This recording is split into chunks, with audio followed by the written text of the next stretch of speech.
influential people in the world. And last night, a gala celebrating the honorees was held here in New York City. I had the chance to attend and catch up with some of the evening's special guests. They entertain us. They inspire us. They challenge us. Every year, Time magazine honors 100 icons, from Oscars' red carpet to fashion's red-hot runways, from a 15-year-old activist to a hip-hop mogul, from a Bollywood star to the star of center court. These are the people influencing our lives and defining our world. Was there a moment in your life that changed everything? When I was a kid, when I was 9, I had polio. A year in bed gave me a lot of time to think and an understanding that I didn't have at 9, that there's a world of suffering. I would say that the moment that I decided to change from being a pre-med major to getting really involved in computer science. When I fell in love for the first time. But I think probably the moment that changed my career was when I moved from a law firm to working for a local government in Chicago. And that's where I got the bug for public service. And I'm sure if I'd stayed in that law firm, I wouldn't be here with you today. Probably being born to my parents, just entering into my family. As I get older, I realize what kind of parents you have can really help shape the kind of person that you are. So I was very lucky to have wonderful parents. So it sounds like this might overlap a little, Amy, but what are you most proud of? I'm proud of the fact that I don't speak to my parents anymore. No, I'm just kidding. Thank you for coming. What are you most proud of, Frank? My mother. Why? Strongest person I know. And the one I've seen in action be most selfless. Being a good husband, being a good father. I'm proud of my children. You're supposed to say that, right? My children is what I'm most proud of. And my physique. See, now that I didn't see that coming, but now that I look, I can see why you'd say that. What's the first thing you do when you wake up in the morning? When I wake up, I feed my crazy cats. That's it? Yes, that's the first chore thing. number one? Chore number one is feed those crazy cats. I get to look at my son, which is really amazing. I snooze, and then I snooze again. You hit snooze? And I snooze like 5 times. I have 2 phones. I set them up for different times, only like 2-minute increments, and I snooze. Don't you snooze? No, you're Matt Lauer. How do you snooze? I'm a morning person. You're not a morning person. If you slept in. What's the first thing you do when you wake up in the morning? You mean after peeing? Come on. I'm a guy. I'm a guy of a certain age. And that's the 3rd time in the night. What's the first thing you do when you wake up in the morning? That you can tell us nowadays, about? Yeah. I go, oh, I didn't die. I give you 3 wishes. What do you want? 3 wishes. First of all, better looking genie. I like a Barbara Eden type. No offense, Matt. Get out of here. I would like there to be world peace and less pollution. Good ones. And butts that look good everywhere. Since becoming a father many years ago, the only thing I ever wish for is health and safety of my family. Maybe that's just 2, but I'll wish for health and safety, health and safety, health and safety. You're not selling it to me. I don't believe you're a genie. I'm a genie. Yeah, that's it, yeah. Shouldn't you have your shirt off? What would you like? What would you like? I'm going to throw this lamp away for a start. See, it's me. An individual jetpack comes before world peace. What's the most popular? Health and happiness for their family. Oh, well, of course. That goes without saying, You doesn't apparently weren't that deep. No, but that goes without saying, doesn't it? Okay, yeah. It's not like... We'll let you slide on that one. First one is world peace. Second one is individual jetpack. And third one, I'd like to die prematurely and in agony with my family. Go enjoy the dinner. Thank you. Good to see you. I'll see you soon. Thank you. Goodbye. Careful. He's dangerous. He's dangerous. Careful. Yeah. He almost walked right into the flat there anyway. Fun to see that. And you made it safely out of that tiny little bottle. Thank you so much. Well, President Obama, of course, was also one of the people on Time's list. We actually talked to him shortly before the tragedy in Boston. And last week, we showed you our interview, which covered topics like gun control, North Korea, and immigration. But because of breaking news, we weren't able to show you yet our brief chat after that interview, where we touched on life at the White House, his kids, and his predecessor. You'll be in Texas dedicating or being part of the dedication of the Bush Library. Sure. Has your viewpoint changed on him and his legacy as you've now walked these halls and held this job? Well, I've always thought that President Bush was gracious, he was patriotic. He couldn't have been nicer to my team and my family when we made the transition in. And I always had a good, friendly relationship with him. Obviously, we had some deep disagreements in terms of policy, but there's no doubt that anybody who takes on this job has a greater appreciation for the challenges involved. And you know, it is a humbling job. You know you're going to make some mistakes. You know that there are going to be times where you wish you could roll back the clock. Have to ask you, from the sublime to the ridiculous, Mrs. Obama slipped a little bit a couple weeks ago and accidentally referred to herself as a single mother. And I wondered, did you get a kick out of that, or were you consulting your Freud textbook?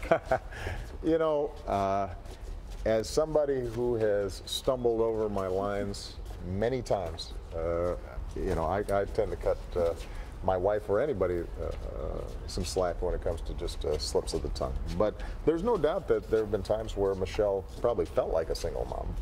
I know that before we got here, when we were still, when I was running for the U.S. Senate, when I was running for president, there were times where I wouldn't see her for a week, and she was still working and having to look after the girls. And so she definitely, I think, understands the burdens that women in particular tend to feel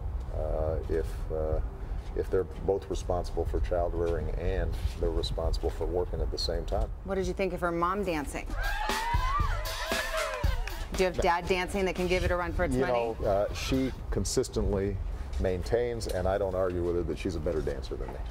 I think that, you know, now in private, you're a competitive guy. I am, and in private, you know, I can bust a move, and I think I'm pretty good. But she tends to hold out when it comes to praise of my dancing. I heard a rumor of Gangnam Style around inauguration at the White House. Can you confirm? I can confirm that. Fortunately, we destroyed all the tapes. Is there any trend or viral video or music that the girls are into right now that you just don't get? You know, the girls have been pretty good about keeping me posted on what's cool and what's not. And we use the music series here sometimes to invite new artists, just so that I can seem like I'm up to speed on things. If you like it, is it immediately uncool? No, although Michelle and I have used this strategy when it comes to things like tattoos. What we've said to the girls is, if you guys ever decide you're going to get a tattoo, then Mommy and me will get the exact same tattoo in the same place, and we'll go on YouTube and show it off as a family tattoo. And our thinking is that might dissuade them from thinking that somehow that's a good way to rebel. Part of our chat with President Obama last week after our interview. Now over to Matt and Michael. All right, thank you very much. Yeah, we have another important list to get to this morning. People magazine's most beautiful issue. That's right, gracing this year's cover, drum roll please, Oscar winner Gwyneth Paltrow. Julie Jordan is a senior writer at People. She's in charge of this list. Julie, good morning. Nice to see you. Good morning. I don't want to sound rude, but why Gwyneth? No, Gwyneth is the choice this year. Of course, her cookbook debuted #1 on the bestseller list. She's got Iron Man 3 coming out. She's kind of stunning. She's 40, you know, and you would just. She says that she's more comfortable now in her skin than she's ever been. She's incredible. She looks incredible right now. Yeah. Absolutely. And she's a mom, you know, and that's what's most important to her. I saw her with her kids, Apple and Moses, and they're so normal, and she's really good with them, and that's all it takes to feel beautiful in her world. All right, congratulations to her. Yes. Now you got Halle Berry as well. Halle Berry. She's been on the list 16 times, which is incredible because she says that, you know, she appreciates all the lines on her face. I'm not sure I've seen any lines. You know, she's beyond stunning. So there's always going to be room for her. And Channing Tatum? Channing Tatum, that's sexiest man. Yes, as you know. Does that automatically qualify him for this list? Had any abs like it doesn't, but he says that he's embraced that he's kind of an extremist. He loves to work hard, and when he plays, better watch out. You know what? I've met him quite a few times, and he's a really lovely kid. He's a nice guy. So congratulations to him. Another musician makes the list. One of our favorites around here, Adele. Why'd you choose her? Oh, the lovely Adele. She's so beautiful. I love that she said she used to wear mini skirts with jeans underneath them, but now she lets her legs out, and she should. She's gorgeous. She's a mom, and you know she's never been more happy than she is right now. And Tim McGraw. Tim McGraw, King of Country, With yes. Justin Timberlake as And well. Justin Timberlake, you know. And he's never been. Now, is he? No, these guys have always had a sprinkling. You know, you got Sexiest Man in the Fall. So beautiful people. Justin Timberlake, suit and tie. It's the video. He's back. He's beautiful. What are you gonna say? And what is the criteria you use here? I mean, for when you and the editors, the other people get together, right, and you try to come up with this list, what definition of beautiful do you use? Obviously, it's not just physical beauty. No, not just physical, and it can't be because they're way too many beautiful people in Hollywood. You've got to find somebody who has kind of a good heart, you know, who has a self-deprecating sense of humor. That's always nice. Somebody who doesn't take it too seriously. That's important. You also like to come up with newcomers. Yeah. And there are a couple on the list this year. Emilia Clarke is one of them. Yes, from Game of Thrones. She's so beautiful. Isn't she beautiful? She's amazing, and she's kind of accepted the fact that, you know, if she'll be who she is, then that makes everything a little less scary. She owns, you know, who she is and how she looks. She's amazing. And also Henry Cavill, who I cannot wait to see in Superman. I know. I cannot wait to see that. He says he embraces his inner geek. I'm not sure we're going to see him as a geek once he becomes Superman. I think that's going to be kind of his own thing for the future. But yeah, he's gorgeous. Can I put a bid in for a couple of other people that are not mentioned on your list? Not to, you know, call you out on the carpet. What about a young lady named Louisiana, who happens to be the wife of Mr. Bublé? Right? I think she could easily. You would say she's the most beautiful woman in the world, right? I would say she's the most beautiful woman in the world on the inside and the out. Aww, and how do I do it? What do I do to campaign? We got 6 months. We got 6. Well, actually, we got 6 months till Sexiest Man. A year. We'll start it now. We'll get the ball rolling. I will start doing sit-ups. Okay, and good. I will... Yeah, we got to, you know, if you were on the sexy list, there's no question. So I think it's a natural. If Channing Tatum can do it, Julie, Michael can do it. Michael, this is our cover guy right here. Well, I promise you. I promise if I'm never on a cover, I will be fully clothed. Okay, you know what? That will work. Julie Jordan, thanks for always sharing the list with us. Always. We appreciate it. Thanks, guys. Thank Definitely. You. So nice to get yeah, I'm cover boy. I see it. I love you. Let's go over to Savannah. All right, guys, thanks. It is time for some birthday wishes from Miss